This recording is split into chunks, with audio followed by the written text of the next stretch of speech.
Bueno, buenas noches. La idea es continuar la presentación que vine haciendo la vez pasada sobre Frege y qué nos aporta Frege. Hoy más oportuna que nunca, dada la presentación que hizo Mariana Gomila la vez pasada sobre Recanati. Bueno, justamente la idea era hoy aportar elementos para complementar la lectura que había hecho Mariana Gomila la vez pasada. Se me ocurrían varias maneras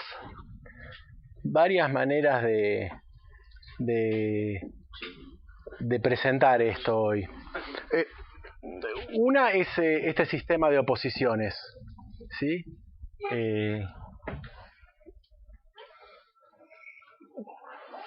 Que ahora voy a desplegar. Pero si yo tuviera que elegir mientras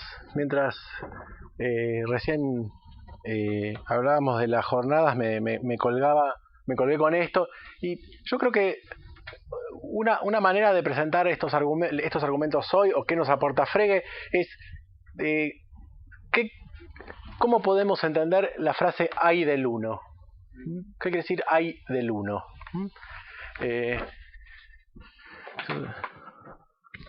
Porque me parece que en torno a esta frase hay del uno se juega, por un lado, el malentendido en el cual estamos hace tiempo discutiendo respecto de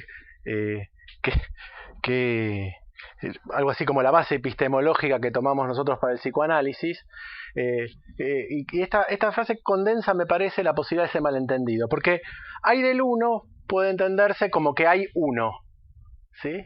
Como que lo que hay, ¿sí? Proviene del uno, pero también puede pensarse, y en algún sentido este sistema de oposiciones que yo les planteo acá, puede plantearse invertidamente, ¿sí? Porque uno hay. O sea, la función del uno, de alguna manera, y insisto en esto de función, ¿se acuerdan que la vez pasada yo ponía en oposición la ontología versus la relación? ¿Sí? Porque hay uno, mejor dicho, porque uno hay. ¿Sí? La función del uno nos da cuenta de lo que hay. No es que porque hay un uno hay cosas, sino porque funciona el uno, lo dejo en suspenso porque de eso se trata Frege, hay. ¿Sí? O sea, exactamente en el sentido inverso. Hay del uno a la lacaniana, podría decir que hay algo que funciona como uno, ¿sí? Y que sería algo así como la tesis ontológica. Vamos entendiendo que Lacan propone otra cosa, a discutir fuertemente la tesis ontológica y proponer porque uno hay. O sea, en sentido exactamente inverso. ¿Sí? Porque funciona algo del uno, entonces hay. Qué interesante el libro de Balmés, lo que Lacan dice del ser, me parece, los argumentos antiontológicos, creo que es alucinante cómo aporta para las discusiones que hemos venido manteniendo. Entonces,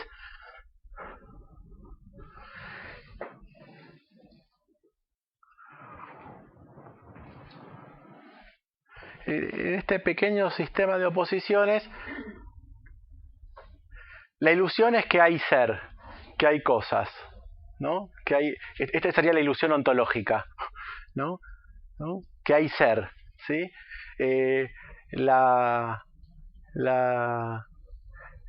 que aporta, me parece, Lacan en esta discusión es, en tal caso, que el ser, ¿sí? Viene, de alguna manera, está determinado, ¿sí? Por algo nominado por Lacan, falta en ser, ¿sí? Que no se puede pensar, ¿sí? El ser, ¿sí? En relación a otra cosa que se llama, digamos, que lo entendemos como falta en ser.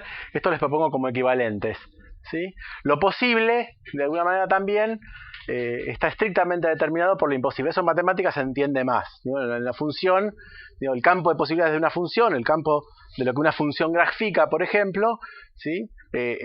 Puede pensarse tan positivamente como la imposibilidad de esa función, como lo que no se puede, ¿sí? Y después me da la impresión también que algo así como lo que venimos caracterizando como existencia, ¿sí? o identidad, les propongo estos términos pensados juntos, provienen de alguna manera, ¿sí?, de lo que Lacan entiende como lo real o el agujero, ¿sí? No en vano en el nudo Borromeo lo simbólico está presentado como agujero y lo real como existencia, ¿sí? Intento también dar cuenta acá, ¿sí?, de algunos términos que aparecen en la última conceptualización de Lacan de lo que es el nudo Borromeo. ¿Por qué simbólico es agujero? Sí, en definitiva, porque 0-1, podría decirlo así. ¿Sí? Y me parece que alude a algo de esto. Y ojalá que la presentación de hoy pueda orientarnos respecto de por qué, ¿sí?, en el Borromeo lo simbólico está caracterizado como el agujero y lo real como existencia. ¿Sí? Debería aportar algo de eso. Epistemológicamente hablando, el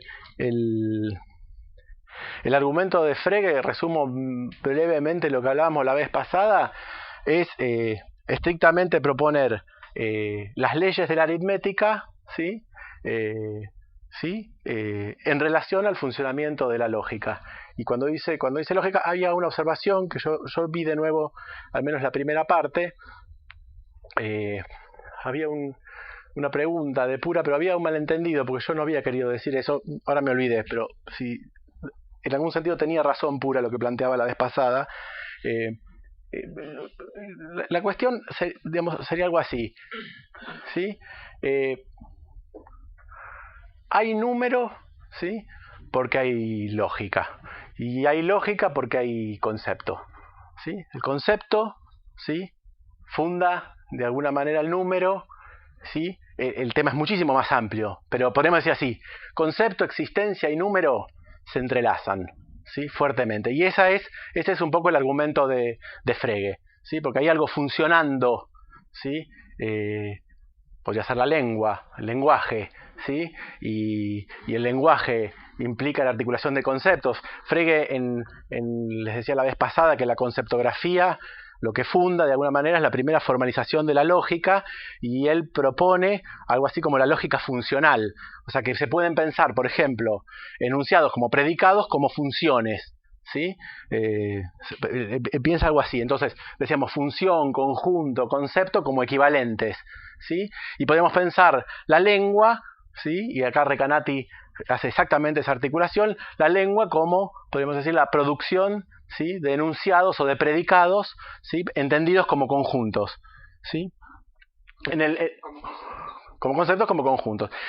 Si tuviéramos que ubicar acá la idea de Recanati, digamos lo que presenta Recanati, podríamos decir así: sustancia predicada, ¿no? Esto para conectar con lo que decía Mariana la vez pasada. Sustancia predicada, me parece que la sustancia está de este lado, digo porque una discusión que había habido ahí, y acá sujeto potencial, soporte, ¿sí? ¿Sí? Que es vaciado de alguna manera en la predicación que produce la sustancia. Bueno, sujeto potencial, ¿sí? O sea, el tema era que el sujeto quedaba en sustancia. Sí, potencial, que se... Bueno. Digo, esto nomás para conectar con eso. Me paran si... porque estoy dando por supuesto algunas cuestiones que ya hemos venido elaborando.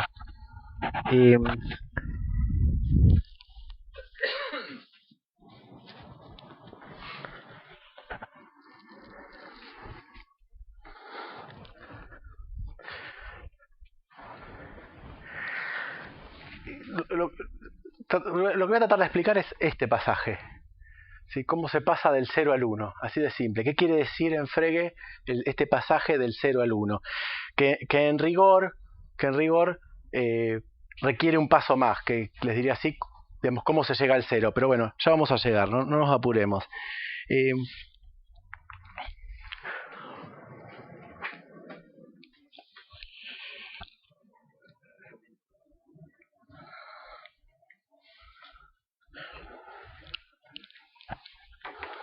Lacan, en las jornadas del 31 de octubre al 2 de noviembre del 76, ultimísimo Lacan. Eso que hace un agujero no es la represión, es eso que está alrededor y que me permití llamarlo simbólico, no sin reservas, una reserva en parte mía. Me precipité por darle cuerpo en relación con la lingüística. Darle cuerpo en corp, ¿no? Hay algo con el cuerpo que me parece que Lacan insiste todo el tiempo en que algo así como que lo que hace cuerpo, ¿sí? No necesariamente es la sustancia biológica, por decirlo así, sino que está ligado a cierta operación, que me parece que es muy interesante cómo Balmés, en lo que Lacan dice del ser, insiste en llamarla realización. Es un término que yo hace tiempo que venía proponiendo que hay que considerar ese término, lo que implica el realizar, ¿sí? Que tiene real, pero también tiene algo que, digamos, ¿no? Algo que aparece, ¿sí? Bueno, eso me precipité por darle cuerpo en relación con la lingüística. No puede decirse que esta lingüística me anime, en el sentido de que le dé ánimo, ¿no? Es muy singular que alguien como Jacobson es muy singular que alguien como Jacobson tenga tantas reservas sobre Frege. Frege se abocó a explicar cómo todo el palabrerío, el bla bla de la palabra, desemboca en algo que toma cuerpo y en lo real. Para que eso tome cuerpo en lo real, Frege fue llevado a hacer un juego de escrituras, la conceptografía, cuyo estatuto está aún pendiente. Las jornadas del 31 de octubre al 2 de noviembre del 1976, respuestas de Jacques Lacan sobre los nudos y el inconsciente, las jornadas de la escuela freudiana. La jornada se llama Los matemas del psicoanálisis. Está en el Patou Lacan, está en francés, yo lo traduje. ¿Sí? Sin embargo, el hecho es que, sin podamos saber cómo eso ocurre, el lenguaje sabe contar. O es que la gente sabe contar gracias al lenguaje. Eso no está aún transitado, pero es sorprendente que la escritura no aclare la función del número, sino por eso que llame, habiéndolo descubierto Freud, el rasgo unario. Rasgo unario, pasa exactamente lo mismo con hay del uno. O sea, se supone que el rasgo unario es algo que hay, ¿sí? Yo les propongo, todo el tiempo me parece que hay que desprenderse de la ontología pensando en la función. O sea, les propongo esa clave. O sea, lo que el pensamiento ontológico presupone como ser, ¿sí? Lacan todo el tiempo dice es función, insisto con esto, de otra cosa, ¿sí? Ahí tenemos, me parece, la función de la otredad que Lacan introduce en relación a, digamos, la tesis ontológica que diría, podemos decir, hay del uno, entendido como hay algo que no es función de nada, ¿sí? Y Lacan dice todo lo contrario. Si hay uno, es función de otra cosa, ¿sí? Si hay uno, es función del cero, digamos, en el ejemplo, en este último ejemplo. Pues, rasgo unario pasa lo mismo, no es la marca en el disco rígido, ¿no? Del cerebro, casi de las neuronas, diría Pommier, ¿sí? Que determina o marca el sesgo de nada. El rasgo unario es la operación conjuntista, digámoslo, es lo que hace uno, ¿sí? Lo que hace concepto, es el trazado de algo, ¿sí? Que crea un campo de objetos, ¿sí? Podemos pensar rasgo unario así, ¿sí? Como yo les decía la vez pasada, esta doble dimensión, ¿sí? Del conjunto, que por un lado es la unicidad, o sea, agrupa, ¿sí? Aúna algo, pero a la vez, ¿sí? Diferencia, ¿sí? Objetos. Y objetos hay que entenderlo acá, ¿sí? Cuando estamos hablando en estos términos, objeto es el objeto A de Lacan. Para Lacan, objeto es esto, ¿sí? No es una cosa en la realidad al estilo kantiano, ¿sí? La discusión, no hay un objeto en la realidad real y una nominación de eso en una realidad representacional trascendental que da cuenta de eso.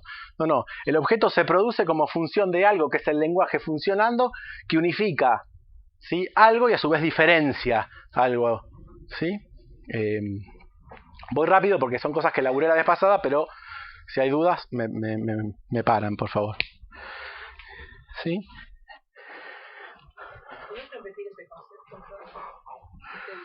No, decía que rasgo unario, ¿sí? Se toma en general como la idea de que habría una marca, ¿sí?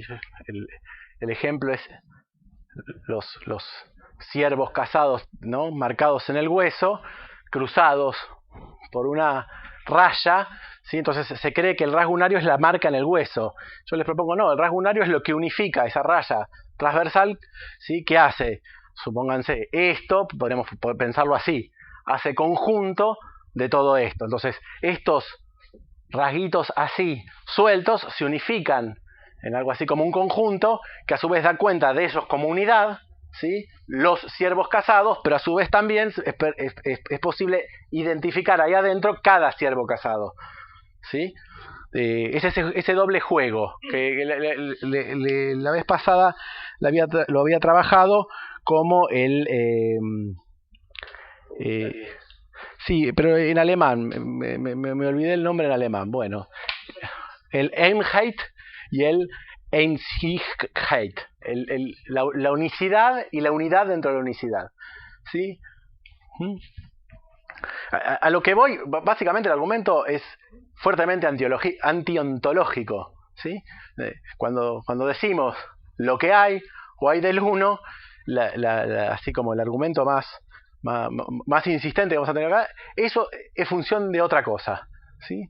Lo que es función de otra cosa, con lo cual ahí rompemos con la idea de lo que es en sí mismo, ¿sí? En términos filosóficos vamos a atacar ni más ni menos, y es lo que primero que hace Frege, Kant, ¿sí? Lo que Frege está diciendo es, ¿se acuerdan lo que trabajó Ramiro Fernández sobre la inversión de la estética trascendental? Bueno, que son las formas de la sensibilidad. Introduzco un poquito en eso porque acá también está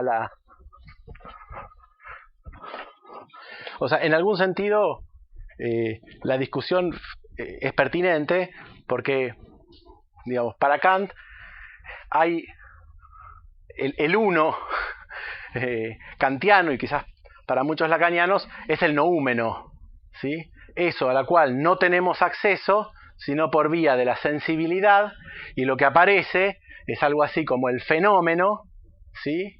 Del campo de la sensibilidad, que tiene alguna relación, no toda, en el sentido de que el noúmeno en sí mismo, la cosa en sí, ni más ni menos, ¿sí? Está perdida de alguna manera para la sensibilidad, pero está, digamos, toda la conciencia trascendental que de alguna manera recibe, y esa es la estética trascendental. Hay una sensibilidad, ¿sí? De eso, que en principio la estética trascendental son las intuiciones de tiempo y espacio, ¿sí? Ahí la primera idea kantiana que queda absolutamente destrozada con la relatividad de Einstein, en el sentido de que tiempo y espacio, ¿sí? No son intuiciones, ¿sí? A priori que funcionan en la sensibilidad, no son ni más ni menos que entidades, ¿sí? Que están incluso vinculadas en cuatro dimensiones, con lo cual no parten de la conciencia trascendental intuitiva, sino pueden ser pensadas, ¿sí? Como, digamos, entes. Me meto en una discusión tremenda que los amigos filósofos me van a criticar, ¿sí? Que es la diferencia quizás entre lo ontológico y lo óntico, pero bueno, estoy entrándole al tema, pero podemos decir, una cosa es la ontología y otra cosa son los entes, podemos decir así, pero bueno, me fui al carajo, vuelvo, estoy discutiendo Kant, ¿sí?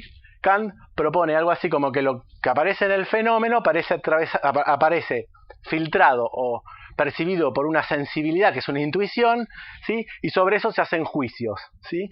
Sobre todo eso se aplican juicios.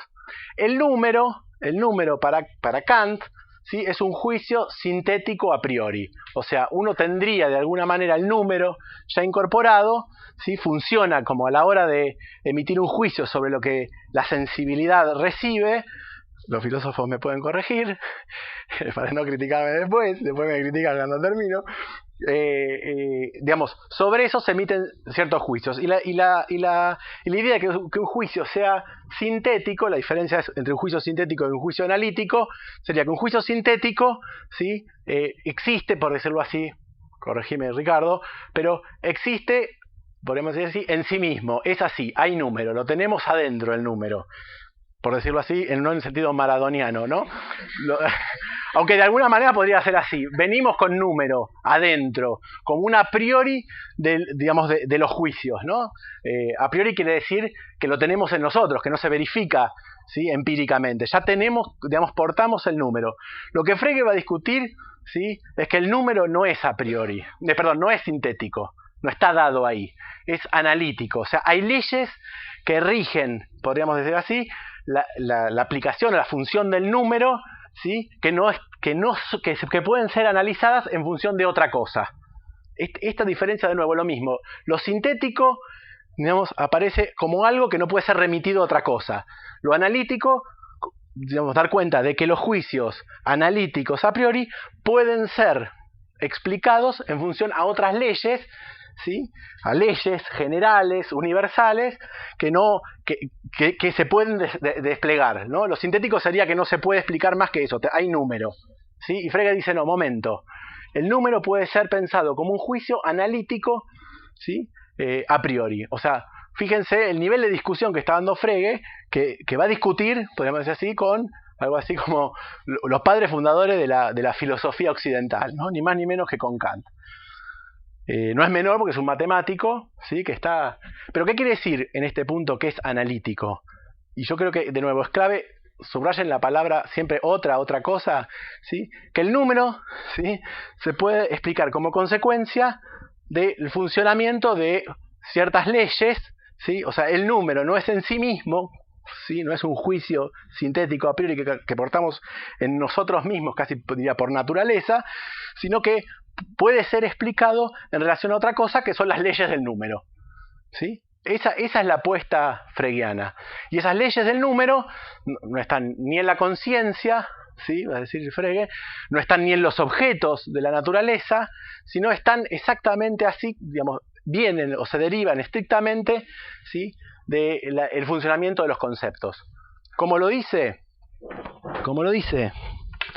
Así. Las verdades aritméticas rigen el dominio de lo numerable.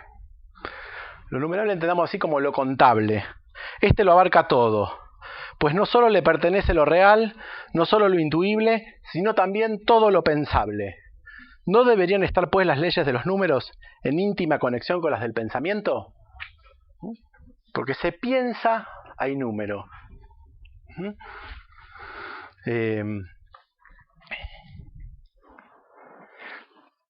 Lo repito, pero lo doy por ya elaborado la vez pasada. Todo el trabajo que se toma Frege de decir que el número no es una propiedad de las cosas, ¿sí? ¿Sí? El número no es empírico, no es porque haber 5 cositas que vos decís existe el número 5. Y el salto que propone es un salto, digamos, fuertemente abstracto. Es decir, cómo, y ese es el pasito que vendríamos a dar, de dónde proviene, ¿sí? La noción de número. Y la relación que él va a proponer fuertemente es que proviene de la idea de que proviene del concepto. O sea, porque hay conceptos, hay números. Esa es la apuesta fuerte fregiana. Diga.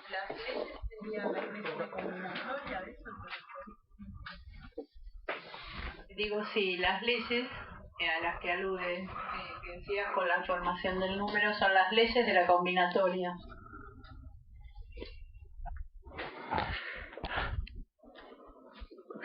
A tu pregunta, ¿qué entendés ahí por combinatoria? ¿Qué sería combinatoria? Porque hay algo de eso, hay dos dimensiones en juego, una de las cuales es esa combinatoria que entiendo que vos llamas como combinatoria. Pero digámoslo quizás más simple, ¿sí? Digámoslo más simple.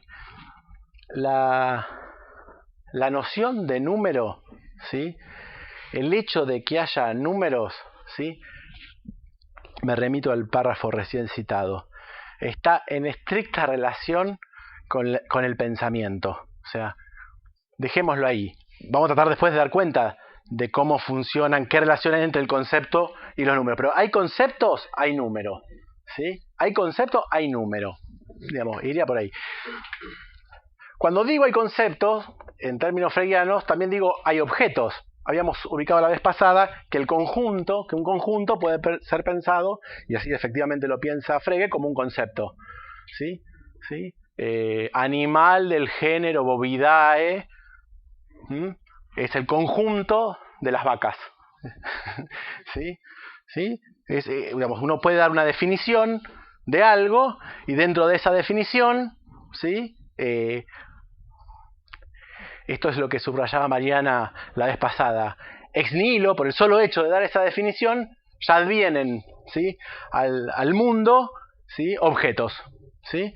Pongas la definición que pongas, lo que sería una definición por comprensión, porque uno podría también, hay dos modos de armar un conjunto, uno sería por comprensión, dar la definición, y otro sería poner todas las vaquitas del mundo acá adentro, ¿sí? Eso sería por extensión, ¿sí? Ya vamos a un concepto que es clave, me parece, en Frege, que es la idea de extensión. Bueno, por definición, ¿sí? Cuando uno da una definición, fíjense que acá hay algo también de lo que se venía hablando. ¿Qué quiere decir una definición? Que yo digo que el conjunto C, ¿sí? Es, ¿sí? Acá el igual funciona como es, ¿sí? Dos puntos, es, y acá pongo la definición, género, bovidae, lo que sea, ¿sí? Los habitantes de la República Argentina, lo que quieran meter ahí. Bueno, eso, ese mismo hecho de la definición, realiza, nunca mejor usado, objetos, ¿sí? Entonces, se puede pensar la comprensión, pero a la vez vos pensás, y acá viene la unicidad y la unidad, digamos, ¿no? Se puede pensar el género de todas las vacas, pero a su vez podés pensar en cada una de las vacas, ¿sí? ¿Sí? Con lo cual, la idea del concepto funcionando también podría ser, también nos puede remitir a la idea de la existencia, ¿sí? Lo que existe, ¿sí? En el mundo humano, existe en tanto que, digamos lo mejor, existe sí y solo sí forma parte, de alguna manera, de algún conjunto, digamos, conceptual, ¿sí? Que lo produce, ¿sí? No hay en el mundo humano nada como objeto que pueda existir por fuera de un conjunto. Hagan la prueba. Díganme algo que pueda existir que no pueda ser metido. Eso es lo que hablábamos del englobamiento de conjuntos, porque un conjunto a su vez puede ser un elemento de otro conjunto, ¿sí? Este movimiento, ¿sí? Es un movimiento en el campo de la existencia que, si yo tuviera que plantear alguna cuestión, oscila entre un agujero, ahora vamos a eso, ¿sí? El campo de la existencia, ¿sí? Oscila entre un agujero y un infinito, ¿sí? Un agujero y el todo, ¿sí? Entonces, cuando hablamos del funcionamiento del concepto, hablamos del funcionamiento de la existencia del mundo.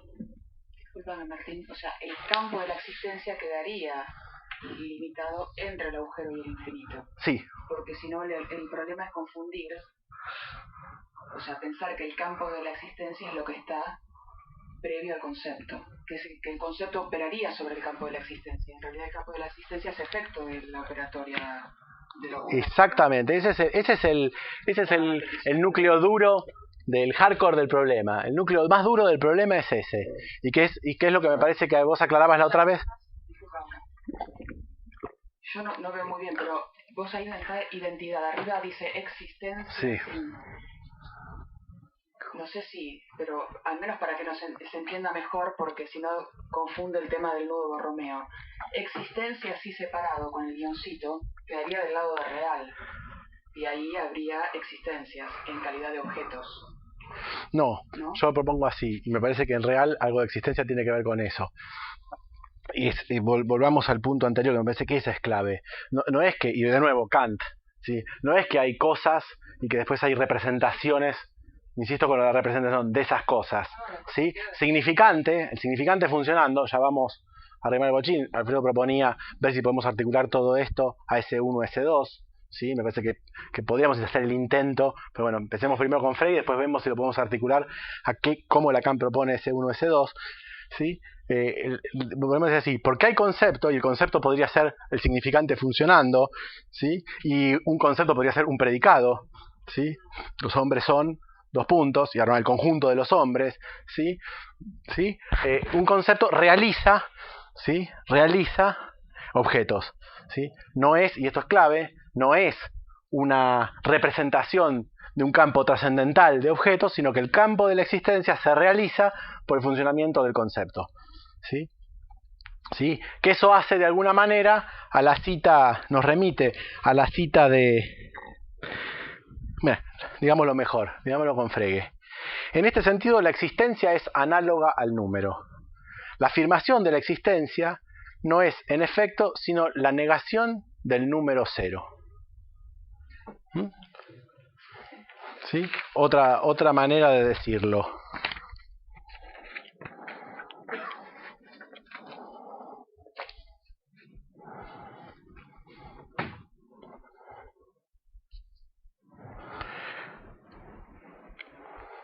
Toma un concepto,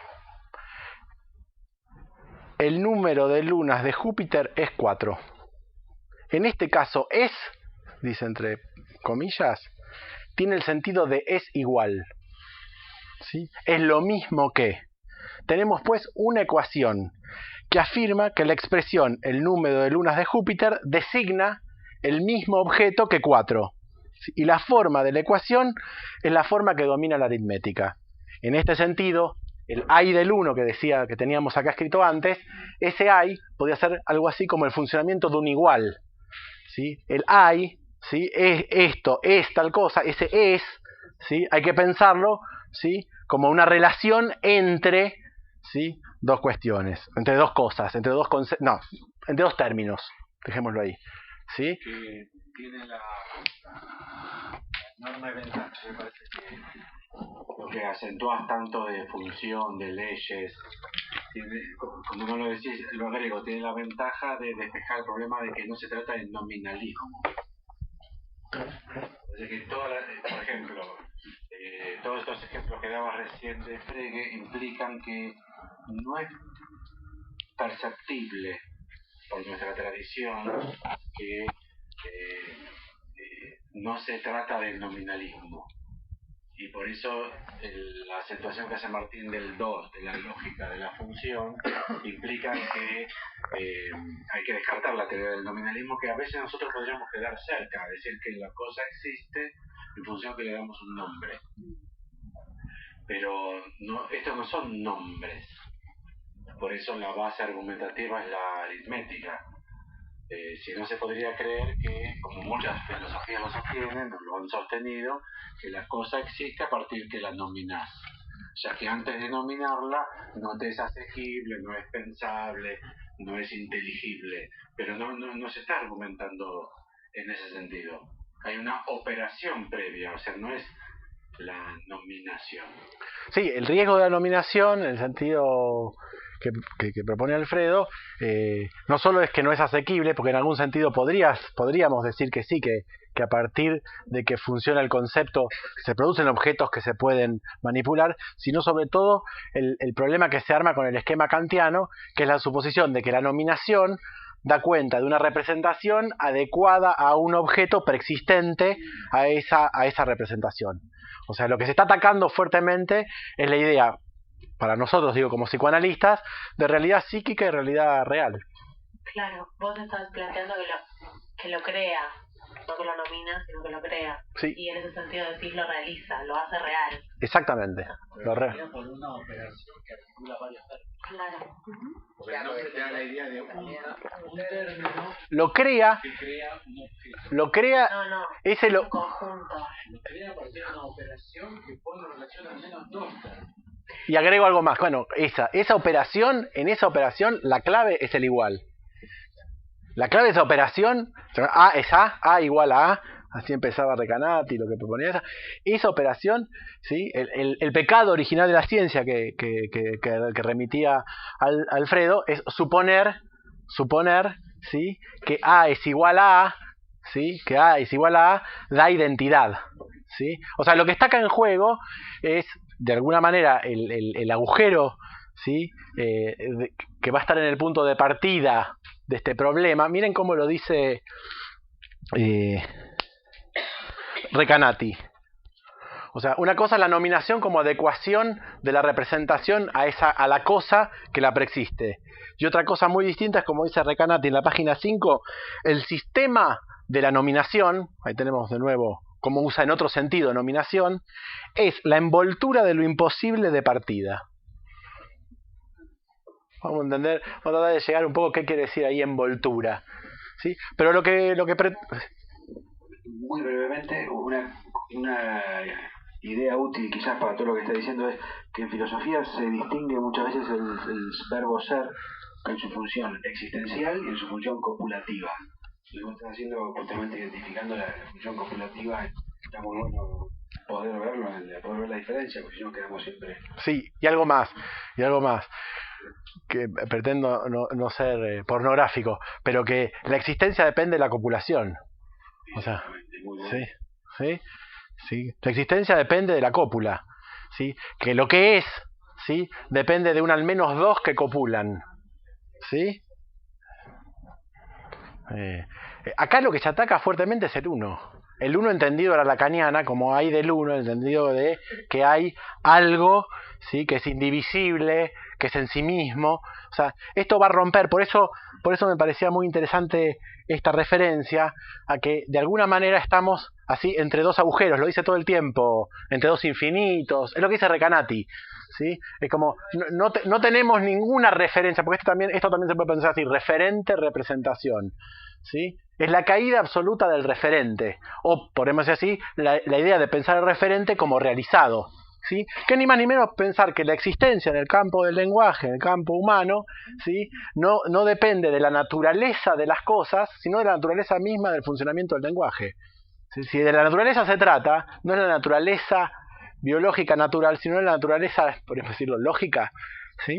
Cuando digo ahí concepto, estoy mezclando cosas, pero cuando digo concepto, lógica, ¿sí? El concepto, de alguna manera un concepto como una articulación, tiene que ser lógicamente consistente y válido, ¿sí? Primero para poder entenderlo, o sea, está ahí funcionando la lógica. Y después eso, el concepto como tal, una vez funcionando, realiza un campo de objetos, ¿sí?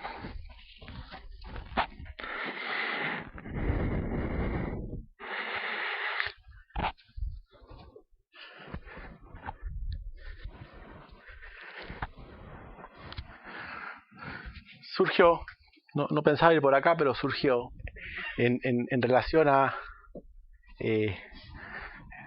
cómo estamos pensando la existencia a partir de la cópula, algo que es fundamental en el argumento fregiano, y de hecho es la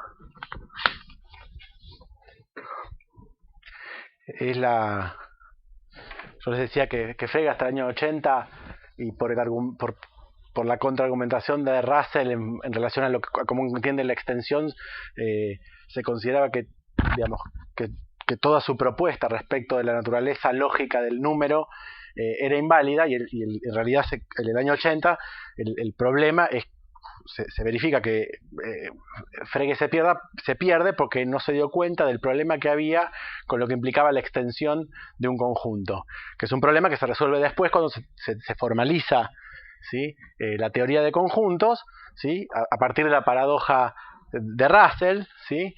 Que es ese conjunto que el elemento, si pertenece al conjunto, ¿sí? No pertenece, y si no pertenece, pertenece, esa especie de paradoja, esa paradoja justamente.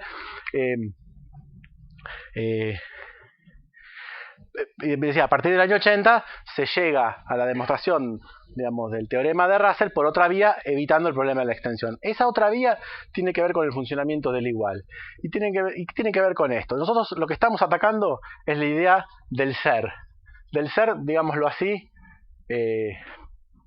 circular, esférico, cerrado en sí mismo, y lo que estamos proponiendo sería el uno, ¿no? La idea de que hay uno, ¿sí? Estamos atacando la idea de que hay uno. Yo decía, hay del uno.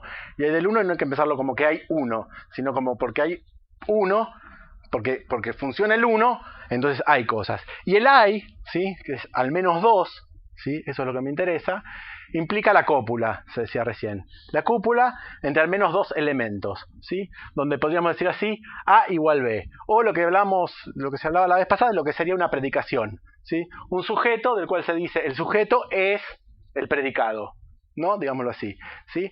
O sea que al menos necesita sujeto y predicado para dar cuenta de algo que es, ¿sí? Y no hay nada en sí mismo, ¿sí?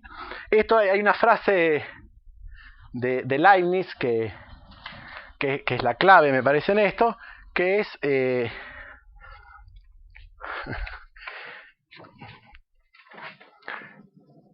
Eadem sunt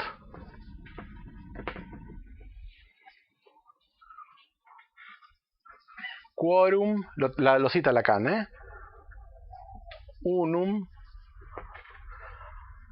potest, yo en latín no ando muy bien, así que substitui alteri salva veritate.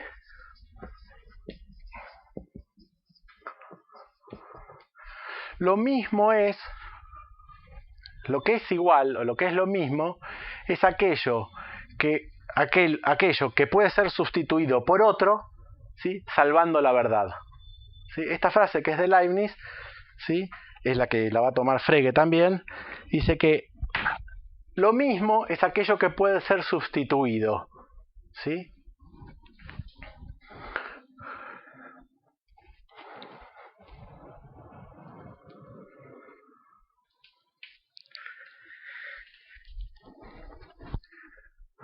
Pensémoslo así. Lo que da identidad, lo digo así como simplificando, lo que da identidad, ¿sí? Lo que da existencia, hago como una simplificación brutal, ¿sí?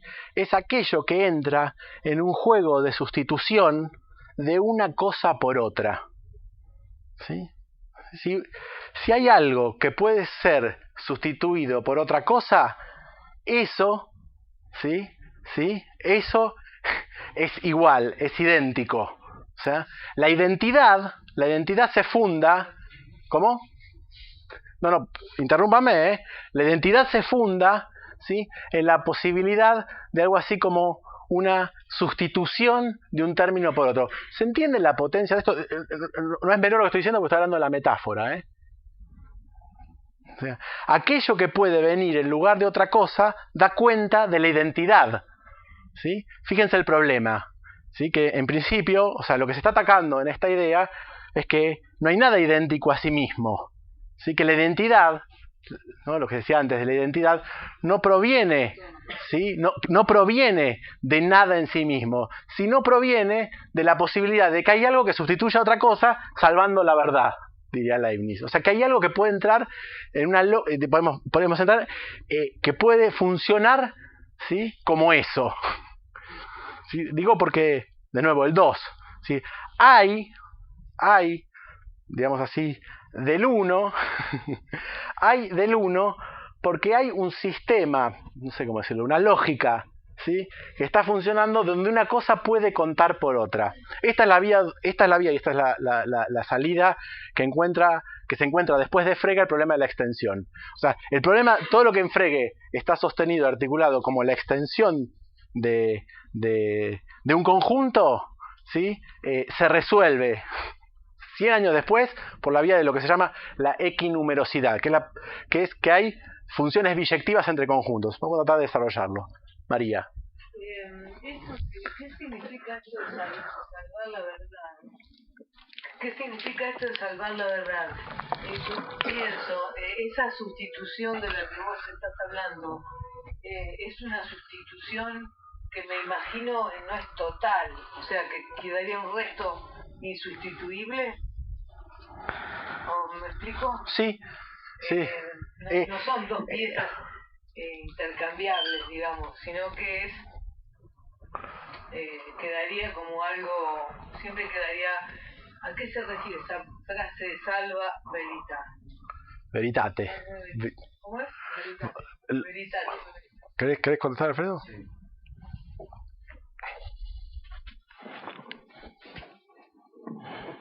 O sea que la identidad entre A y B, que ya es otra forma de plantear la identidad, porque no es la identidad de A con A, es la identidad de A con B. Salva veritate quiere decir que vos pongas B al lugar donde tenía A, y donde en ese lugar A, en ese sistema, tenía un valor, que vos poniendo B tenga el mismo valor. Con lo cual no es solamente que hay 2, sino que hay 4. Suponte. Salva veritate quiere decir que donde vos tenías localizado al término A, donde en una frase, ¿cuál frase? X, A. B es idéntico a si vos podés escribir X, A es igual a X, B. Se salvó la verdad porque lo que decía X, A sigue siendo dicho igual si vos sustituís A por B diciendo X, B. Una cuestión de función, de esto de las funciones. Claro. No, pero como salva veritate se está diciendo que a su vez A y B en el contexto, no en sí mismos. No es que vos podés sustituir Suponte, yo sustituyo A por B. Ah, bueno, macanudo. Y nada, eso. No, pero no es así. Salva veritate quiere decir que hay una salvedad. ¿Cuál es la salvedad? Que allí donde A iba, B tiene que ir, diríamos, adecuadamente. No sé si entendés. Que hay muchos más términos en juego, como en la metáfora. La metáfora no es A sustituido por B, sino que B vaya al lugar que A tenía en una cadena significante.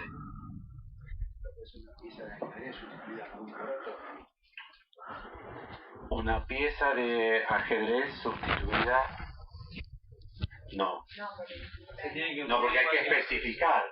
Habría que especificar al poroto. ¿Cómo?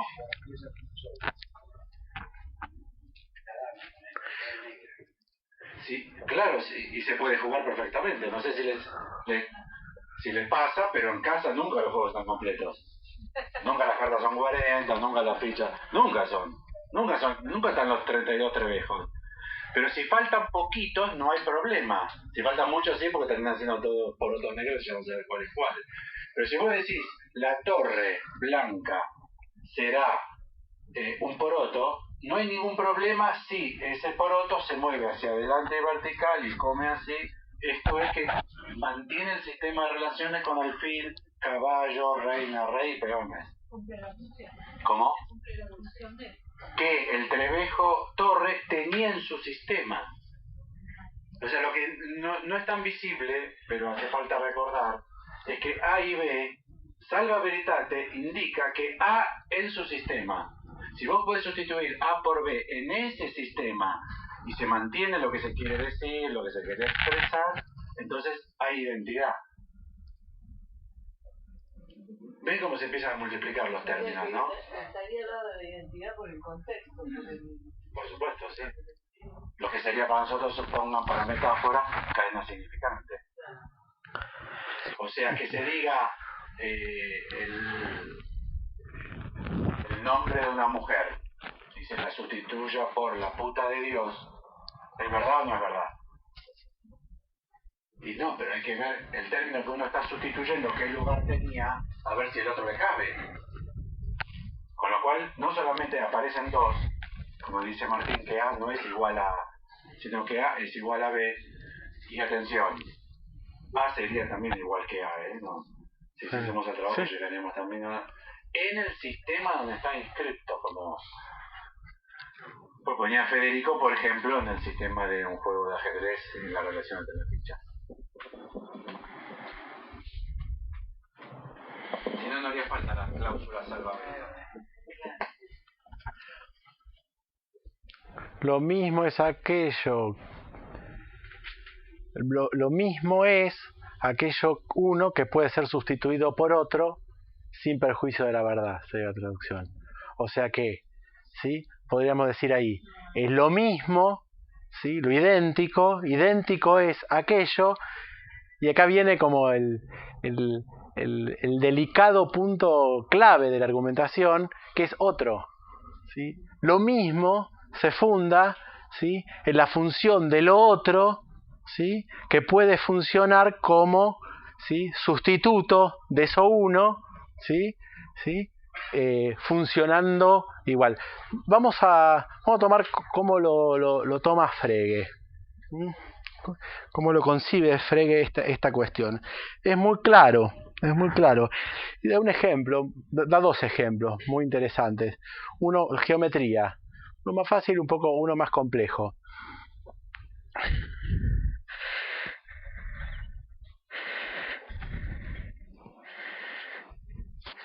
Sí, tiene que ver con esto. Dice, por ejemplo, ¿qué es la forma de un triángulo? ¿Qué queremos decir? ¿Sí? Mejor dicho, ¿qué queremos decir? ¿Sí? Con la forma, del triángulo, llamémoslo A. ¿Sí?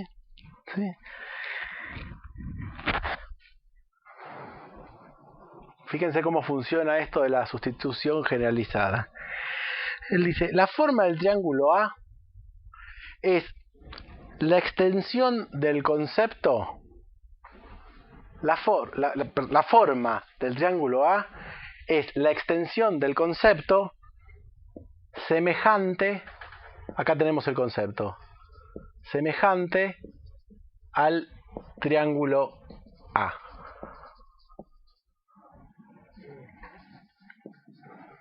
Este es un concepto.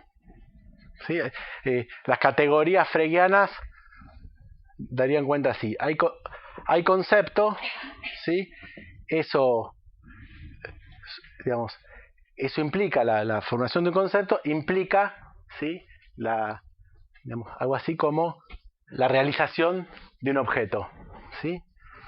En este caso, el objeto, la forma del triángulo A es la extensión del concepto semejante al triángulo A.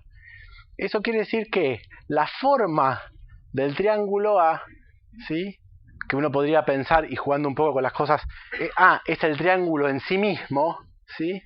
¿Sí? Implica la puesta en relación, ¿sí? de todo el conjunto de los triángulos posibles semejantes. Semejante es geométricamente hablando, los triángulos son semejantes, ¿sí?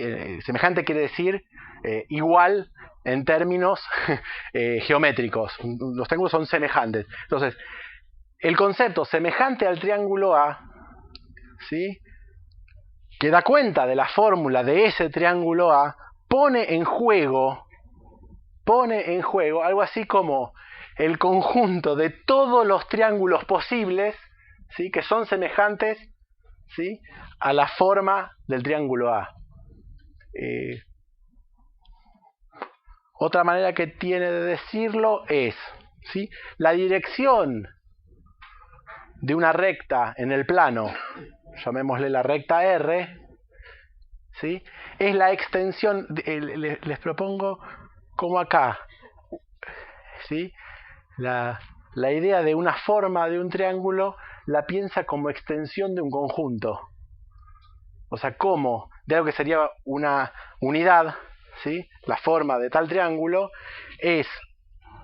se realiza como la extensión de un concepto que es semejante al triángulo A. ¿Sí? Una pregunta. Eso podríamos pensarlo desde lo que planteaba Recanatí como la redondez siendo extensión del conjunto de los predicados de los objetos redondos. Exactamente. Que es esto que planteaba de cómo deviene a su vez de que la extensión deviene después concepto. Que puede hacerse concepto. Claro. Sí y no. Bueno, para los que hayan leído Recanati, hago esta referencia. Sí, él lo usa, me parece. Como que la redondez sería la extensión del conjunto de todos los objetos redondos. Exactamente. O sea, la redondez como sustantivo, claro. ¿sí?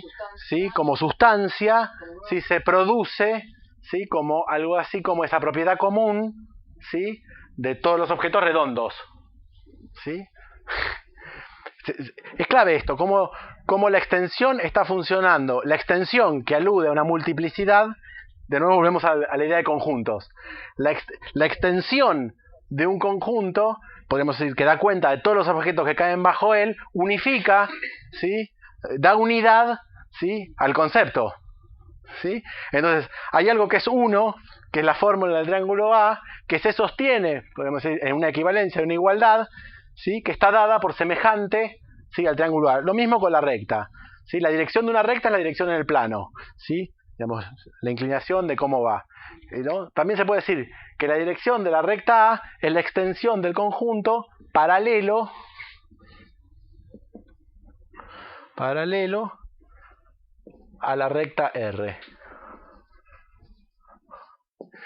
Todas las paralelas a esta recta, ¿sí? tienen la misma dirección en el plano. Y lo que tomamos como unidad, que es la dirección a la recta R, ¿sí? la dirección de la recta R, se sostiene, si bien es una unidad, ¿sí? en una multiplicidad, que es la extensión de un concepto. ¿Sí?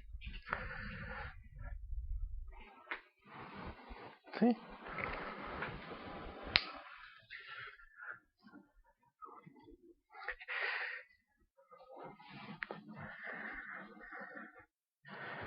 No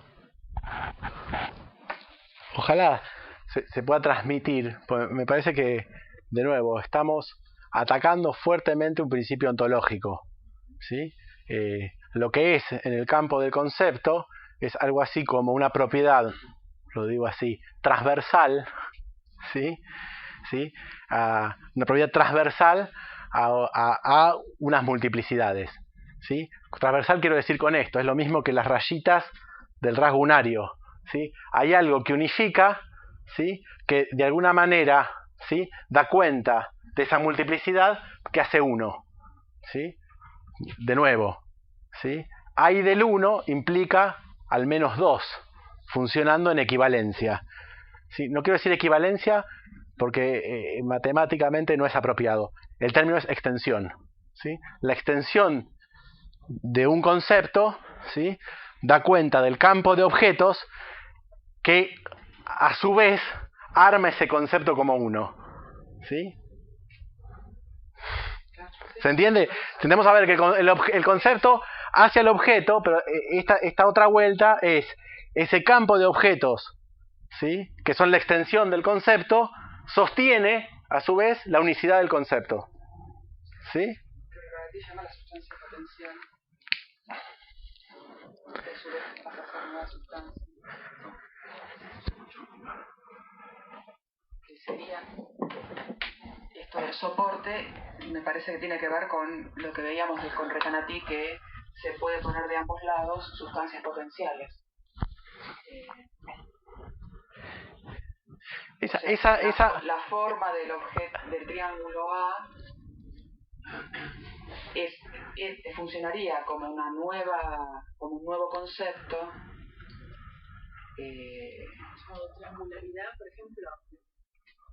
Sí, o forma del triángulo A, que proviene de la colección de predicados que unificó el concepto semejante al triángulo A.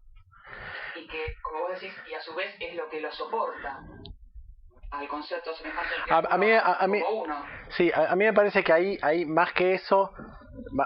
Más que eso, me parece que acá lo que alude Recanati es que que a su vez un conjunto puede ser objeto de otro conjunto, de una lógica más englobante, ¿sí? Me parece que alude más a eso. No te puedo decir si estrictamente es lo mismo, porque se me escapa. Lo que sí, a lo que voy, sacamos de Recanati, voy a cómo funciona este igual. Este igual que hace lo idéntico, ¿sí? Los está diciendo Frege, que lo idéntico proviene, ¿sí? De algo que pone en relación los objetos con el concepto. O sea que lo idéntico proviene de una multiplicidad. Y esa multiplicidad, en términos lógico-matemáticos, es lo que él toma como la extensión, ¿sí? Respecto del número, vamos a entrar al concepto de número, ¿sí? Acá que tal vez a esto quería llegar, ¿sí?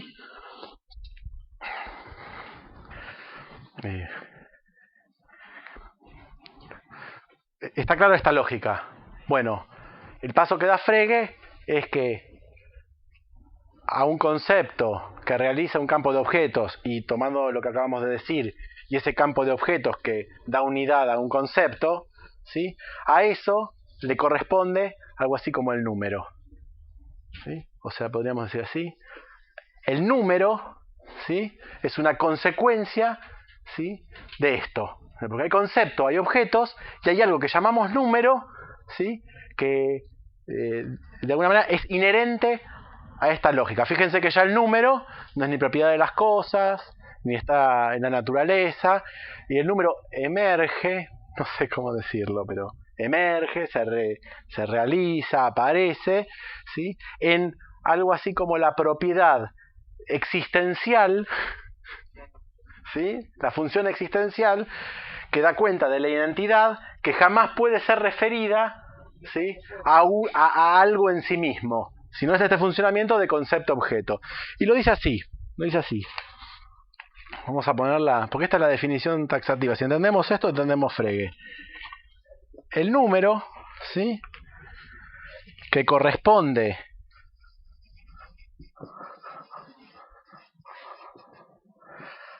al concepto F,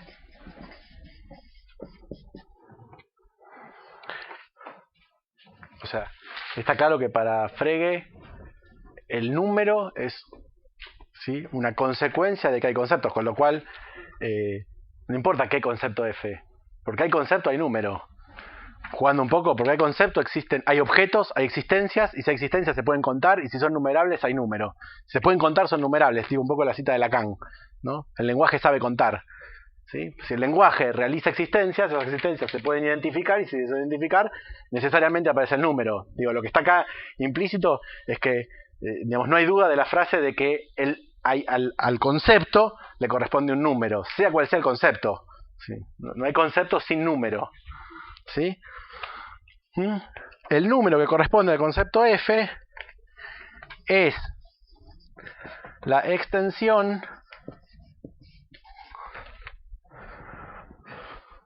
del concepto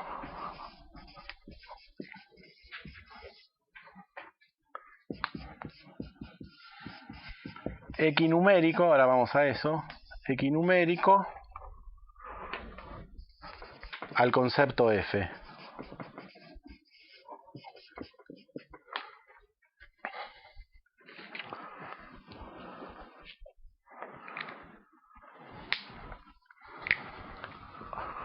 Yo les decía, un poco para resumirles cuál es el atolladero en el que entra Frege y el que se sale casi 100 años después, es que él había basado, digamos, toda su argumentación en la puesta en forma de la noción de extensión de un conjunto. Y bueno, la anécdota es que él en el texto que estamos viendo de los fundamentos de la aritmética y del número, él, en un pie de página dice: todo el mundo sabe lo que es la extensión de un conjunto. Y ahí es donde él se empantana, porque justamente con la extensión de un conjunto es donde tiene el problema más serio. Uno de los problemas más serios de la teoría de conjuntos es justamente que la extensión de un conjunto por la posibilidad de formular un concepto, ¿sí?, paradójico, como hace Russell, te destruye la idea de extensión. O sea, que no se sabe lo que es la extensión de un conjunto, porque hay conceptos, que uno puede definir como el catálogo de todos los catálogos que no se contienen a sí mismos. No vamos a entrar en esa, pero para que lo tengan en cuenta, ¿sí?, que rompe, o sea, te hace una paradoja respecto de cuál es la extensión de ese conjunto. Digámoslo así, porque ese conjunto crea objetos que, si existen, no pueden caer dentro de ese conjunto. Se rompe con esta lógica. Ese es el problema de la paradoja de Russell. Pero bueno, acá está como el misterio del problema de Frege. Pero digámoslo así, volviendo, ¿te acuerdan?, a los triángulos y a las paralelas, lo que él dice es que el número, ¿sí?, de que da cuenta de un concepto es algo así como la puesta en relación, ¿sí?, de la equinumerosidad, ¿sí? Y lo equinumérico está hablando de una propiedad matemática que es la propiedad biyectiva, ¿sí? Y la propiedad biyectiva es, ¿sí?, que si tenemos dos conjuntos, ¿sí?, sean cuales sean, ¿sí?, el conjunto, pongámosle F, y el conjunto G, son equinuméricos, ¿sí?, si hay entre ambos conjuntos algo que se llama una propiedad biyectiva. ¿Qué quiere decir? Que cada elemento de este conjunto, ¿sí?, le corresponde uno y solo uno de los elementos del otro conjunto, y viceversa, ¿sí? Equinumérico quiere decir eso. O sea, ¿no? Si este elemento tiene, ¿sí?, si este conjunto tiene 3 elementos, si bajo este concepto caen 3 objetos, ¿sí?, el conjunto equinumérico a este, ¿sí?, es aquel otro en la cual se puede establecer la relación 1 a 1 entre los elementos, no importa cuál, ¿sí? Por ejemplo, supongamos que el número de lunas de Júpiter sea 4, el concepto, ¿sí?, lunas de Júpiter es equinumérico al concepto integrante de los Beatles, porque se puede poner 1 a 1 los elementos, se dice esos dos conjuntos son equinuméricos. El mundial, ¿sí? Vamos al mundial, ¿sí? Llegamos, ¿sí? Ahí está, Argentina o Brasil. Bueno, llegamos a la final, vamos. Bueno, se viene. Bueno, uno puede contar, ¿no?, el conjunto países que participan del mundial, ¿sí?, va a ser el conjunto equinumérico de las banderas que están en el desfile inaugural. O sea, yo puedo contar uno por otro. Substitui alteri. algo de la probabilidad biyectiva, que es la clave del problema y es cómo se resuelve efectivamente el argumento freudiano, es que algo existe, ¿sí? Porque hay al menos dos conjuntos que pueden vincularse uno a uno. Esto es muy interesante para pensar la cadena significante. Y sobre todo el argumento de que no hay una cadena, de que siempre hay al menos dos cadenas en el campo humano. ¿Sí? Que una cadena no funciona sola, sino en relación a otra cadena. Es lo que siempre también decimos de que no hay S1, S2, sino en relación a otro S1, S2. ¿Sí? ¿Sí? Entonces, hay la propiedad biyectiva, que es el concepto que... Entonces lo que dice es, cualquier concepto, cualquier número, ¿sí? Que corresponda a un concepto cualquiera, de lo que estoy diciendo es de esta propiedad, no, de lo que estoy hablando, es de esta propiedad que es la extensión, el número sería la extensión de todos los conceptos equinuméricos entre sí. O sea que yo cuando digo 4, cuando trato de pensar el número 4, para Frege lo que estoy diciendo, ¿sí? Es que hay algo así como... Está en juego, en el número que corresponde a cualquier concepto, está en juego... ¿Se acuerdan como decía los triángulos? La forma del triángulo A, ¿sí? Es la extensión del concepto semejante al triángulo A, ¿sí? El número que corresponde a un concepto da cuenta de algo así, no sé, de nuevo, como una propiedad transversal. Voy a forzar. Existencial quiero decir, porque implica conceptos realizando objetos que están en una relación biyectiva entre sí y que eso sostiene al número. Sería lo que tendrían en común al menos los conjuntos. Lo que podrían compartir. Lo que podrían compartir dos conceptos. Vamos a hablar de conceptos, ¿sí? Conjuntos. La extensión, ¿sí? La extensión del... A ver, el número es eso que puede solo pensarse si pensamos a los conceptos relacionados equinuméricamente. ¿Sí? Es interesante esto porque me parece que nos lleva... Lo que no entendí, ¿por qué resuelve la paradoja de Russell? Porque zafa de la extensión. No, acá está usando la palabra extensión. La paradoja de Russell se va a resolver diciendo no importa la extensión. La clave es la propiedad biyectiva entre conjuntos. ¿Sí? Podemos no pasar por la extensión. No importa cuántos, ¿no? Por la extensión lleva al numeral, a poder contarlos. No importa cuál... ¿Entendés la paradoja de Russell como un problema de extensión? Sí. El catálogo de todos los catálogos que hay en esta habitación. El catálogo de todos los catálogos que hay en esta habitación que no se incluyan a sí mismos. En esta habitación hay 10 catálogos. El catálogo de esos 10 catálogos, onceavo, ¿se incluye o no se incluye? No se puede establecer porque hay contradicción, con lo cual no se puede decir si es 10 u 11. La extensión del conjunto de los catálogos, de los barberos. El problema de la extensión es claro, porque la paradoja Russell lo que dice es que no podemos saber si son 1000 más 1 o 1000. Y para los conjuntos eso es mortal, porque hay la clave filosófica del conjunto es que se puede siempre establecer con precisión absoluta si un elemento le pertenece o no le pertenece. No está mal definido. Bueno, si está definido claramente si le pertenece o no le pertenece, tendrás que poder contarlos con precisión absoluta. Y lo que estableció Russell con su paradoja es que si uno se queda en la extensión pura, no puede saber si son 10 u 11. Y entonces está todo fallido. En matemáticas, si no puede saber si es 10 u 11, no es como minguito, tinguito, la cosa dice, bueno, más o menos. Como 12, un poco menos de 12. En matemática cayó la teoría. De esta manera no cae la teoría. Porque no te obliga a decir 10 u 11. Mientras vos podés establecer la propiedad biyectiva, biunívoca, ¿se entiende la idea? Porque pero tenés que necesariamente considerar dos conceptos.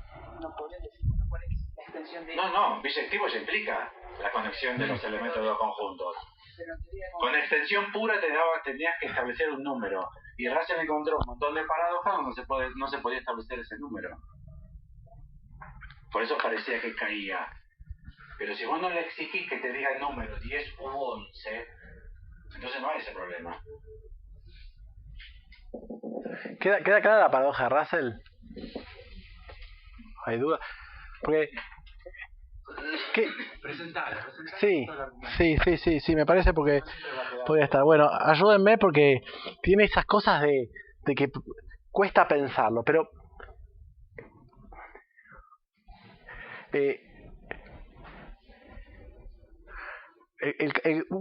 el catálogo, vamos a suponer así, de los psicólogos no es un psicólogo, es un catálogo de psicólogos, ¿sí? O sea, el catálogo de los psicólogos no pertenece a sí mismo,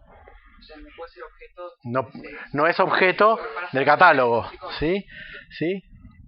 El catálogo de los catálogos sí es un catálogo, ¿sí? O sea, el catálogo el catálogo de los catálogos sí es un catálogo, ¿sí? El problema aparece cuando yo formulo el concepto el catálogo de todos los catálogos que no se incluyen a sí mismos. Los psicólogos, la vaca, los ratones, no importa, ¿sí? Cuando yo armo el catálogo de todos los catálogos que no se incluyen a sí mismos, ¿sí? Es un catálogo, ¿sí? Pero si es el catálogo de todos los catálogos que no se incluyen a sí mismos, a su vez no puede estar en ese conjunto. Pero si no está en ese conjunto, ¿sí? ¿Se sigue? Hay una falla en el concepto. Es un concepto paradojal, en términos de que los objetos que realiza ese concepto, vamos a tomar acá conjunto como concepto, ¿sí? Son paradójicos, porque si caen, si el catálogo de todos los catálogos que no se incluyen a sí mismos, el catálogo de todos los catálogos que no se incluyen a sí mismos es un catálogo. No diga este catálogo. Sería algo así como yo mismo. Abajo hay el catálogo de los colores, el catálogo de los países, el catálogo de los números, y abajo este mismo catálogo, yo, la autorreferencia. Cuando aparece ese problema es que se aparece el catálogo de todos los catálogos que no se incluyen a sí mismos, ¿sí? Por un lado, ¿sí? Si es un catálogo que no se incluye a sí mismo, no puede estar en la propiedad de ese concepto, que es catálogo que se incluye a sí mismo. Y a su vez, si no está. Es como tiene parecido a la paradoja del mentiroso. Yo miento. Cuando digo la verdad, miento. Cuando miento, digo la verdad. Pero en términos de extensión. ¿Sí? Otra manera que en la investigación y ciencia está esto. Que él lo dice así.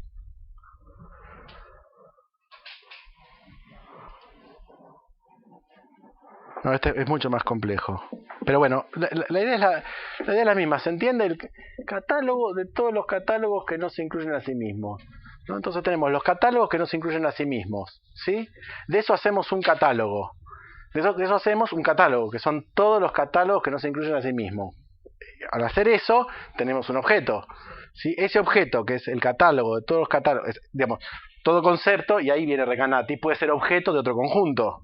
Eso es Recanati, eso es lo que decía Recanati. Ese concepto, que es el catálogo de todos los catálogos que no se incluye a sí mismo, es un catálogo que, digamos, que puede estar dentro de ese conjunto o no. Es y no es. ¿Sí? Es y no es a la vez. Esa es la paradoja. Yo quería hacer una pregunta un poco tardía, porque es... pues son 9:50, ¿no? Además de eso, llevo un par de años tarde. Claro. ¿Cuál era el título de...? No tan tardía. No, bueno, no, pero es en relación a una presentación que hizo Alfredo hace un par de años, donde proponía una lectura de una frase de Lacan que decía algo así como que el concepto era lo que permitía salir de esa morada fofa que era el lenguaje. Si es en ese sentido de la relación biyectiva y de lo que armaría cierta, no sé si se puede decir así, constancia o consistencia a lo que... La frase que vos citás es esta. Sí, que la tomaste vos. Esto sucede en un ser como se dice, viviente, del cual lo menos que se pueda decir es que se distingue de lo demás por el hecho de que, como dice Heidegger, habita el lenguaje. Este ser se distingue por esa morada, la cual es una morada fofa. Fofa en el sentido de que lo hace plegarse a ese ser hacia toda suerte de conceptos, como dije para empezar, Begriff, que no son sino toneles, esto por la fuga, todos ellos a cada cual más fútil, es decir, con fuga. Acá el problema de fondo que tiene que ver con eso que vos decís, y que es el pecado original de la ciencia, es que la identidad y la existencia no se sostienen en sí mismo. O sea, que es necesario, para dar cuenta de la existencia del mundo, algo así como la función de la nominación, como dice Recanati, la nominación como la envoltura de lo imposible de partida, y ahora vamos a tratar de llegar a eso antes de terminar, ¿sí? Que no da cuenta, digamos, algo así como el problema que tenemos acá, parecido al de los conjuntos, ¿sí? Es que cuando damos cuenta de lo idéntico, ¿sí? Siempre estamos poniendo en función una multiplicidad. La repetición. Sí, digamos que no hay identidad, ¿sí? En el fondo es el problema ontológico, o sea que no hay, ¿sí? Ninguna identidad que no sea de alguna manera fofa, en el sentido de que no se sostiene ninguna identidad en sí misma, sino por una operación o una función en la cual se sostiene, aunque sea la función del igual, del hay o de la predicación, ¿sí? Sí, que el ser es predicado, sección de predicado, podemos decir así, nos deja, ¿sí? En este problema, ¿sí? Que podríamos decir así, que es ni más ni menos, escuchemos a Lacan, falta en ser, o sea, volvamos al esquema inicial, ¿sí? Porque el ser se sostiene, bueno, no sé cómo decirlo, pero no puede pensarse sin una falta en ser, ¿sí? ¿Sí?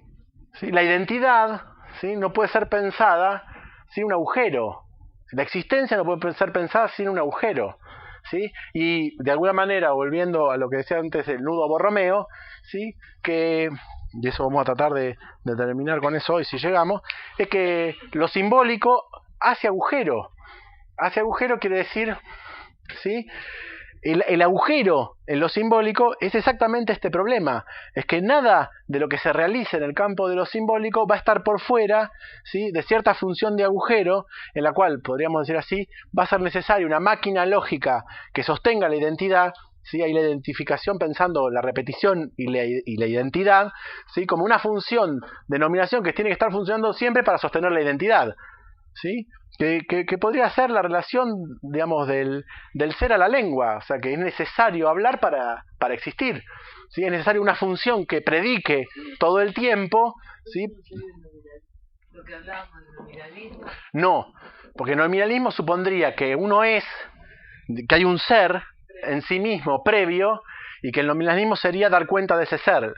Esto, lo que yo estoy proponiendo, es la frase de Recanati en el seminario 20 que dice: el sistema de la nominación, y es interesante porque ahí como dice sistema, ¿sí? Es la envoltura de lo imposible de partida, ¿sí? Y vamos, ¿sí? Eso, la repetición es de lo imposible, no de lo que se puede repetir porque es sí mismo. Sí, pero hay que ver ahí qué entendemos por imposible. Hay que ver qué entendemos por imposible ahí. ¿Sí?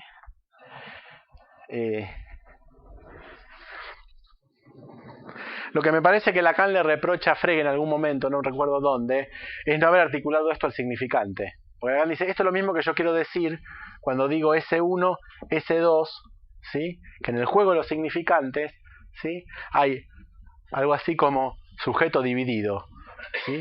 Que es lo que vos trabajabas la vez pasada, que quiere decir la sección de predicado, ¿sí? ¿Sí? Que el funcionamiento del significante está en el centro de este problema, en el sentido de que lo que es siempre es en función de otra cosa, y si es en función de otra cosa, ¿sí? Aquello que se identifica, ¿sí? Puede ser puesto en relación a otra cosa, ¿sí? Que a su vez, ¿sí? Romperá con lo que decíamos el sujeto potencial y predicará una sustancia, algo que es respecto de lo que era, ¿sí? Es ese infinito, ¿sí? Digamos, de nuevo, acá con esto define número. Número para Frege, ¿sí? Es la equinumerosidad, la relación biyectiva que hay entre todos los conceptos conceptualizables, ¿sí? Aquellos conceptos que son equinuméricos entre sí, que se puede, digamos, se puede pensar una relación biyectiva, insisto, la luna de Júpiter con los Beatles, 1 a 1, ¿sí? Eso da número, ¿sí? Eso nos da número, ¿sí? ¿Sí? Ahora, acá define el concepto de número, ¿sí?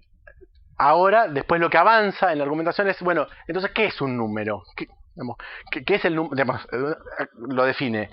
El paso que da es, bueno, ¿qué es el número 0? Sabemos que es el concepto de número, ¿sí? Sabemos que es equinumerosidad. Bueno, ¿qué es el 0? ¿Qué es el 1? Nos demos cuenta de eso, ¿sí? En fregue. Y acá vamos al 0,1, ¿no? Y es clave esto porque me parece que acá se puede articular mejor. O sea, si está claro esto, podemos pasar a qué es el 0 y qué es el 1. Y qué es el sucesor. ¿Sí? Cuando Frege arma la lógica del número, ¿no? Diciendo, si yo defino esto como el número corresponde a un concepto, es la extensión del concepto equinumérico al concepto F, ¿sí? Que se resuelve más adelante puramente sin hablar de la extensión, como por la equinumerosidad, por la propiedad biyectiva de conjuntos o de conceptos, ¿sí? Propiedad biyectiva de conceptos quiere decir que hay objetos y que pueden ser puestos en relación 1 a 1, que están en relación a esta frase, ¿sí? ¿Sí? Si yo digo que las lunas de Júpiter son 4, invento, no sé, I o Europa, no sé cuánto, corresponde al conjunto de los Beatles, ¿sí? Puedo sustituir y puedo llamar a Io John Lennon, a Europa George Harrison, ¿se entiende? Entonces, cuando estoy hablando de eso, podría estar hablando de las lunas de Júpiter porque son posibles de sustituir, ¿sí? Porque valen de alguna manera en relación, no cada una en sí misma, sino en relación a todos los objetos de esos conjuntos, ¿sí? El número pone en relación, porque no tiene nada que ver, ¿sí? ¿Cómo? Estaba pensando cuando estabas haciendo la discusión, implica saber que es 1, la definición de número, porque tenés que hacer la correspondencia 1 a 1. 1 es el número de todos los conceptos equinuméricos, ¿sí? Antes que eso, ahí en esa definición, la correspondencia es 1 a 1. Sí. No 2 a 1, 3 a 1. Entonces ahí implica una... no sé, me suena medio tautológico ahí, o circular. No, digamos, todos los conceptos sobre los cuales cae un solo objeto son equinuméricos. El número es la extensión de todos esos conceptos. Pero la definición de biyección es la correspondencia 1 a 1. Y sí, 1 a 1. Entonces tenemos que saber que es 1 para corresponderlo con un 1 y no con un otro. No hay que saber ahí 1. Basta que imaginemos todos los conceptos, todos los conjuntos que tengan un solo elemento, poné todos los que quieras. Acá A, acá B, acá C, acá D. ¿Y cómo sabemos que eso es un elemento y no, por ejemplo, los Beatles decir que es una banda, los Beatles? Bueno, pero ahí ya cambió. Si ya cambiaste el concepto, cambiaste el objeto. Pero tengo que saber que es 1 para decir que es una banda. Ese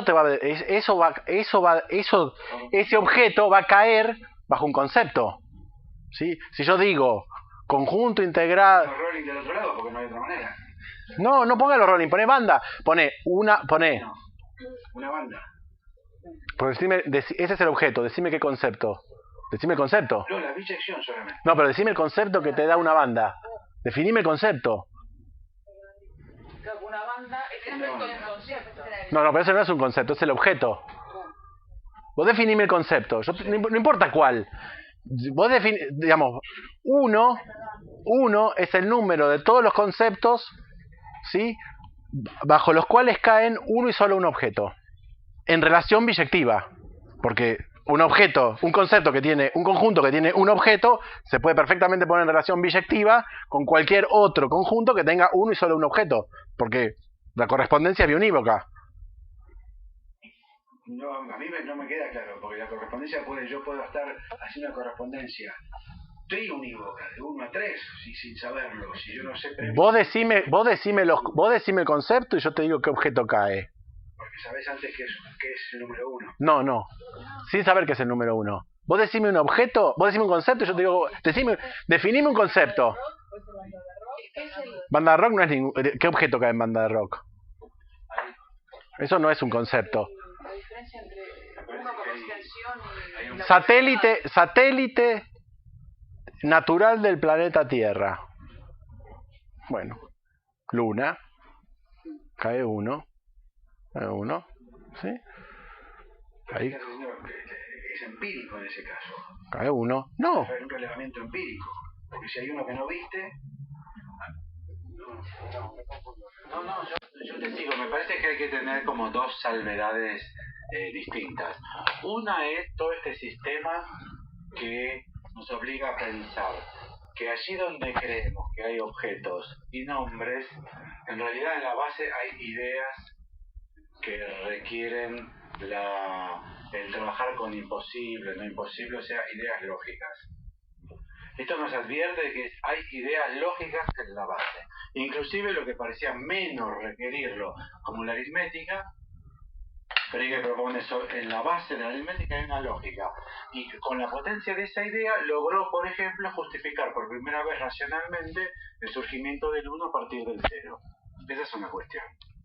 Otra cuestión es que no hagamos de ninguna de estas ideas, inclusive tan elementales como la lógica de la aritmética, algo que nos remita a la idea de que todo y cada cosa puede ser definida.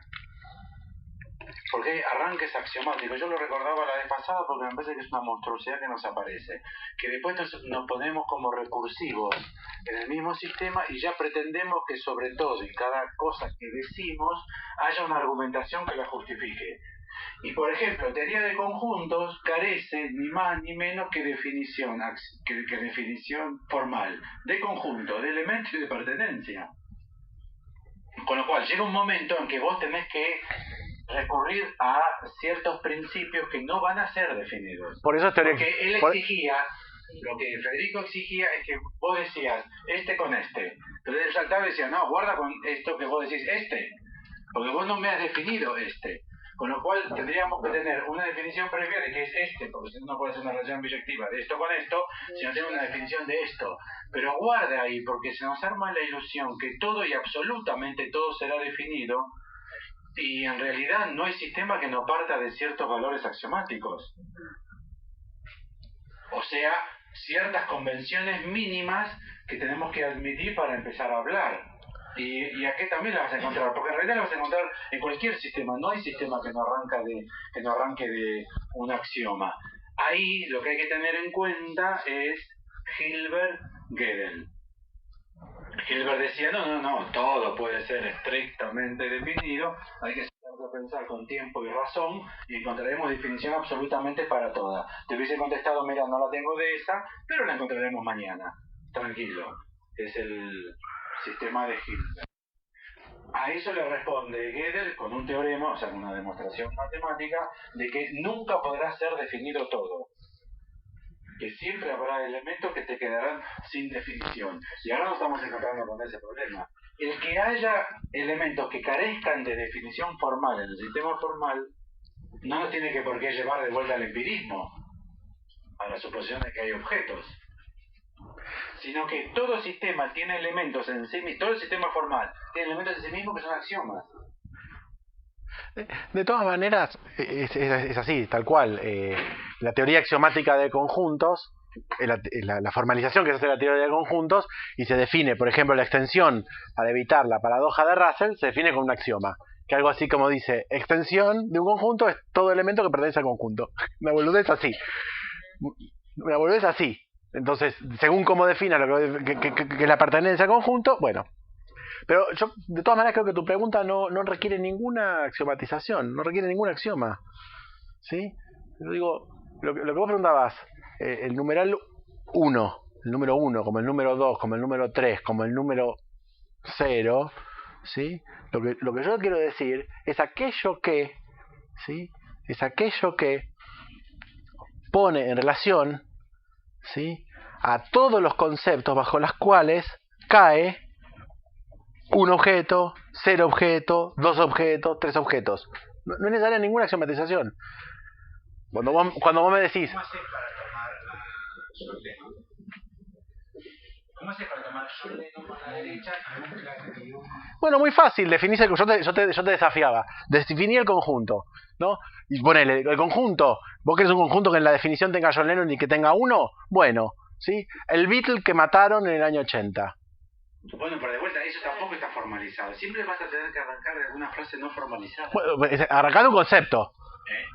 Arrancás acá de lo que partiste de un concepto. El concepto funciona como... Dentro de Beatle, que no definiste Beatle. Por supuesto.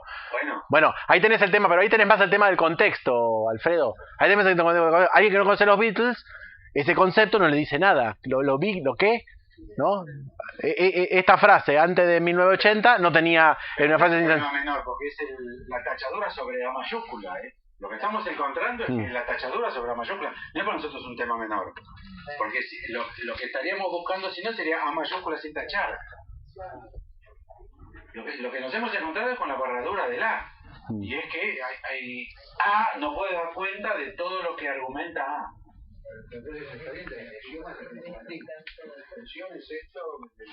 Es esto, la extensión, digamos, el número es lo que pone en relación, ¿sí?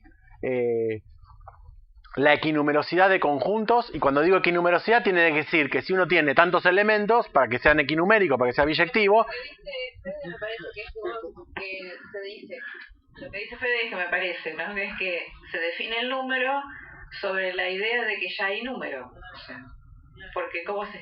Para la equinumeración implica que hay un número. No. En la argumentación de Frege, y yo lo dije antes, la argumentación de Frege, esta es la definición del concepto de número. Este es el concepto de número. Después, el paso siguiente que da, y que nos va a quedar pendiente por la hora, es ¿qué es un número? Y ese es el otro paso. Pero ahí también te encontrarás con el problema, porque es un objeto que se identifica a sí mismo y que no se identifica a sí mismo. Toda esa argumentación que es requerida para hacerlo es una argumentación que no está formalizada, es una frase, pero no vas a escapar. Siempre, en algún lugar, siempre en las ciencias más duras, siempre aparecerá una frase. Esa es la morada fofa, ¿eh? Esa es la morada fofa. Acá hay un tema que es que la mayúscula sin barrar da ser. Un jueguito sobre la ontología. Y que quizás, ojo, puede ser que la ontología sea una herencia laica de la caída de Dios, ¿eh? Digo, en términos filosóficos. Puede ser que lo que nosotros llamamos con la ontología sea una manera de suturar o de responder a la caída, a la muerte de Dios, que se haya respondido ontológicamente a la falta de ser, porque la ontología, de alguna manera, el ser, siempre se sostiene en una ilusión de una mayúscula, y la falta en ser, ¿sí? Quizás hay que pensarla justamente como una consecuencia de la caída, ¿sí? De una referencia última. ¿Sí? Sería suponer el uno al principio. Sí. Lo que falta es jugoso, así que bueno, lo seguimos para desplegarlo con tiempo. ¿Sí?